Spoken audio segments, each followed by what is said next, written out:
Hello students, welcome to Mishra classes. Myself Richa Mishra. आज जो है हम क्या पढ़ने वाले हैं, आज का टॉपिक है background of February revolution in Petrograd. सबसे पहले हम पिछले वीडियोस को थोड़ा सा रिकॉल कर लेते हैं। पिछले वीडियो में हमने क्या पढ़ा था? पिछले वीडियो में हमने पढ़ा था कि फर्स्ट वर्ल्ड वॉर होता है, उसके क्या इम्पैक्ट पड़ते हैं। फर्स्ट वर्ल्ड वॉर के समय जो है जैसे रशिया में बहुत सारी कैजुअलिटीज होने लगती हैं, लगभग जो है 70 लाख से ज़्यादा लोग जो है वो मारे जाते हैं। रेफ्यूजीज की संख्या लगातार बढ़ने लगती है, फूड ग्रेस की शॉर्टेज हो जाती है। क्यों हो जाती है? क्योंकि बैटलिक सी पे जो है जर्मनी ने जो है उसे रोक दिया था, ब्लॉकेज लगा दिया था। और उसके बाद जो इंडस्ट्रियल आपका वो था, डेवलपमेंट था, वो भी इंटीग्रेट होने लगता है। इन सारी समस्याओं को लगातार जो है अब रशिया की जो आर्मी थी, जो रशिया के जो लोग थे, वो लगातार 1914 से लेके 1917 तक जो है वो लगातार उसको सहते चले आ रहे थे। लेकिन फरवरी 1917 में कुछ अलग ही घटना घटती है, जिसके बाद जो है आपके फरवरी रेवोल्यूशन जो है वो मतलब आउटब्रोक होता है। अब फरवरी रेवोल्यूशन जो हो रहा है उसका बैकग्राउंड क्या था, उसी को आज हम अपने इस टॉपिक में पढ़ने वाले हैं। तो चलिए देखते हैं। सबसे पहले देखिए आज क्या बताया गया कि the capital city of Russia Petrograd के बारे में। पेट्रोग्राड उस समय रशिया की जो कैपिटल सिटी थी वो पेट्रोग्राड थी। पेट्रोग्राड का पहला पुराना नाम जो था सेंट पीटर्सबर्ग था। जब रशिया और मतलब जब रशिया फर्स्ट वर्ल्ड वॉर में जुटी गई थी तो वो जर्मनी को बहुत ही बुरी तरह से चाहती थी कि हरा दे। और वो जर्मनी से इतनी नफरत करती थी कि उसकी नफरत की वजह से सेंट पीटर्सबर्ग का जो नाम था जगह का, ये एक जर्मन वर्ड था। और चूंकि ये लोग रशिया लोग जर्मनी के लोगों से नफरत करते थे, इसलिए उन्होंने ये फैसला लिया कि हम यहाँ पे किसी भी नाम मतलब जर्मनी के नाम को जो है नहीं रखेंगे। तो उन्होंने क्या किया, सेंट पीटर्सबर्ग का नाम जो है बदल के पेट्रोग्राड में चेंज किया था। तो ये जो है वही पेट्रोग्राड है। पेट्रोग्राड जो है उसमें रशिया की जो है कैपिटल सिटी थी। तो उसकी उस पेट्रोग्राड का क्या कंडीशन था, उसका लोकेशन जो है कैसा था, उसके बारे में हम समझ लेते हैं। पेट्रोग्राड में जो है एक नदी थी जिसका नाम था नेवा। ये नेवा रिवर जो है वो पेट्रोग्राड के ठीक बीचों बीच से बहती थी और उसके दोनों ही साइड में अलग अलग कंडीशन था। उसको हम देख लेते हैं। जैसे मान लीजिए ये रिवर नेवा है आपकी, ठीक है। तो नदी का जो डायरेक्शन होता है उसे हम कैसे पहचानते हैं? नदी का डायरेक्शन जो है उसके चलने की दिशा के अकॉर्डिंग होता है। जैसे मान लीजिए नदी इस दिशा में चल रही है तो आप उसकी दिशा की तरफ मुँह करके खड़े होंगे तो आपका जो लेफ्ट होगा वो नदी का लेफ्ट होगा, जो आपका राइट होगा वो नदी का राइट होता है, ठीक है। तो ये जो नेवा थी वो मान लीजिए इस दिशा में जैसे चलती थी, ठीक है। यहाँ नेवा थी, ऐसे नेवा नदी। तो आप नेवा का जो है राइट कौन सा है? ये राइट है और यहाँ पे लेफ्ट हो गया नेवा का। तो जो क्या बताया गया कि on the left bank were the fashionable areas, the winter palace and official buildings. मतलब ये नेवा नदी का जो लेफ्ट एरिया था, आपका लेफ्ट नदी का जो भाग था, बैंक था, उसमें क्या था? उसमें जितने भी फैशनेबल एरियाज थे, विंटर जो पैलेस था राजा का, और ऑफिशियल बिल्डिंग मतलब जितने भी हाई सोसाइटी का इलाका था वो पूरा यहाँ पर था। राजा का विंटर पैलेस भी यहीं था, ऑफिशियल बिल्डिंग्स भी यहीं पे थी, जहाँ पे ड्यूमा के लोग जो हैं अक्सर मीटिंग वगैरह किया करते थे। और जितने भी बड़े बड़े जो साहूकार वगैरह प्रोस्पेरस लोग थे उन सबके घर इस साइड थे, लेफ्ट साइड में, ठीक है। राइट साइड में क्या था? राइट साइड में देखिए, on the right bank of bank the workers quarters and factories were located. मतलब रिवर जो नेवा रिवर है उसके राइट साइड में आपके पूरे जितने भी वर्कर्स थे, काम करने वाले थे, जो फैक्ट्रियां थी, इंडस्ट्रियां थी, वो सारे यहाँ पे लोकेटेड थी। मतलब लोगों को ज़्यादा कुछ नहीं करना था। अगर कभी कोई प्रॉब्लम होती है तो सीधा इस पार से नदी पार करो और सीधा राजा के दरबार में पहुंच जाओ शिकायत लेके। ये कंडीशन मतलब ऐसे था। इस प्रकार से पेट्रोग्राड की जो है लोकेशन थी, ठीक है। अब पिछले टाइम से क्या हालत चल रहे थे हमने आपको बता ही दिया। पूरा लोग जो है परेशानी थे, विषम परिस्थिति को झेलते चले आ रहे थे 1914 से लेकर 1917 तक। लेकिन फरवरी आते आते लोगों ने कह दिया कि बस अब हमको जो है ये सारी परेशानियों को नहीं झेलना है, अब हमको सार को यहाँ से हटाना है। और उसके बाद उस समय मतलब 1917 में फरवरी के समय पे पेट्रोग्राड की सिटी की जो है सिचुएशन क्या थी, उसमें क्या बताया गया देखिए। उस समय फूड शॉर्टेजेस थे, मतलब फूड गैस की शॉर्टेज हो ही चुकी थी, लोग भूखमरी के शिकार होने लगे थे। वेदर, उसके बाद बैड वेदर था। अब बैड वेदर जैसे कभी बारिश हो गई, फसल बर्बाद हो गई, तो कई बहुत ही ठंड की वजह से फसल बर्बाद हो गई। मतलब एक तो फूड शॉर्टेज, ऊपर से बुरे मौसम की वजह से आपका प्रोडक्शन नहीं हो रहा था। नेक्स्ट क्या बताया गया उसी पे क्या है, tsar was having desire to dissolve the Duma. अब सार एक तरफ ये सारी विषम परिस्थिति थी, ऊपर से जो उनका राजा है सार, वो क्या चाहता था कि जो थर्ड ड्यूमा का निर्माण हुआ था, इस ड्यूमा को वो अब डिसॉल्व करना चाहता था। क्यों करना चाहता था? क्योंकि मैंने पहले आपको बताया कि पिछली वीडियो में कि सार जो है, अब लोग जो है सार से नाराज हो चुके थे।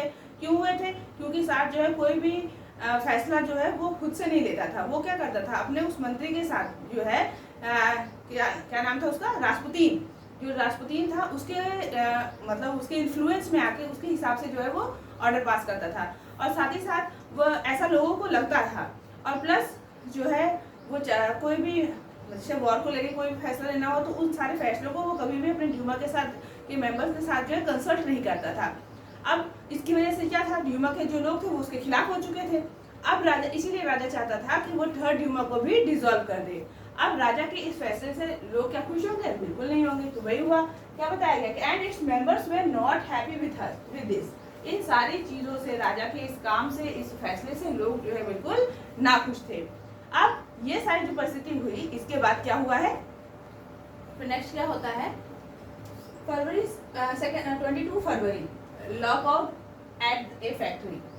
मतलब 22 फरवरी के दिन, 22 फरवरी के दिन जो है लॉकआउट हो जाता है। कहाँ? एक फैक्ट्री में। एक फैक्ट्री में लोग जो है ताले बंद कर देते हैं, कह देते हैं बस राजा अब आपकी जो है मनमानी बहुत हो चुकी, अब हम जो है आपके हिसाब से काम नहीं करेंगे और इस हिसाब से हम चल नहीं पाएंगे। तो वो क्या करते हैं, पूरे मजदूर जो है इकट्ठा होते हैं और 22 फरवरी के दिन फैक्ट्री में ताला बंद कर देते हैं। उसके बाद क्या होता है, उसके बाद स्ट्राइक बाय वर्कर्स।